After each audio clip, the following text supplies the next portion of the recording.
മുഖ്യമന്ത്രിയും ദൗർഭാഗ്യവശാൽ സ്പീക്കറും. ഷംസീർ സ്പീക്കറാണ്, പഴയ ഡിവൈഎഫ്ഐ നേതാവല്ല.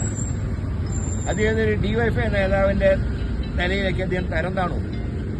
അദ്ദേഹമാണ് അവിടുന്ന് മുഖ്യമന്ത്രിയെ വിളിച്ചത്. മുഖ്യമന്ത്രിയെ വിളിച്ച് ഇങ്ങനെ തിരക്കഥ ഉണ്ടാക്കിയ അദ്ദേഹമാണ്. ഇത് പുതിയ യാത്രയുടെ വിജയത്തിൽ വിരളി പൂണ്ടുകൊണ്ട് മുഖ്യമന്ത്രി മനഃപൂർവ്വം ഉണ്ടാക്കിയൊരു സംഭവമാണ്. അതിന്റെ പേരിലാണ് തിരുവനന്തപുരത്തെ സഹസംഘം ഓഫീസ് അടിച്ചു പൊളിച്ച് നിങ്ങൾ ഇപ്പോൾ കാണുന്നുണ്ട്. ഒരു പോലീസുകാരൻ പോലും ഇവിടെ വന്നില്ല. അപ്പോൾ പോലീസൊക്കെ ഇതിന് കൂട്ടുനിൽക്കുക.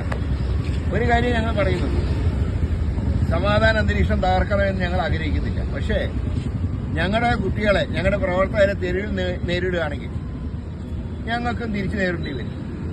ഇവിടെ ക്രമസമാധാന നില സംരക്ഷിക്കേണ്ട ബാധ്യത മുഖ്യമന്ത്രിക്കാണ്, ഞങ്ങൾക്കല്ല. അതുകൊണ്ട് നിയമം കയ്യിലെടുക്കാനാണ് CPM വരുന്നതെങ്കിൽ ഞങ്ങൾ കയ്യിലെടുക്കും. ഇവിടെ നിങ്ങൾ എല്ലാ ഒരൊറ്റ ചാനലിൽ പോലും മന്ത്രിയുടെ ഭാഗത്ത് പോലും ഒരു വിദ്യാർത്ഥിയോട് എത്തിയില്ല, ഒരു KCയുടെ കുട്ടിയോട് എത്തിയില്ല. പിന്നെ ആരുണ്ടാക്കി നാടകം? മൂന്നാമത്തെ പ്ലാറ്റ്ഫോമത്തിലേക്ക് എന്ന മന്ത്രി സ്പീക്കറായിട്ട് സംസാരിക്കും. സ്പീക്കർ മുഖ്യമന്ത്രിയെ ഫോണിൽ വിളിക്കും. അവിടെ എല്ലാവരും കണ്ടതാണ്, എല്ലാവരും സാക്ഷികളാണ്.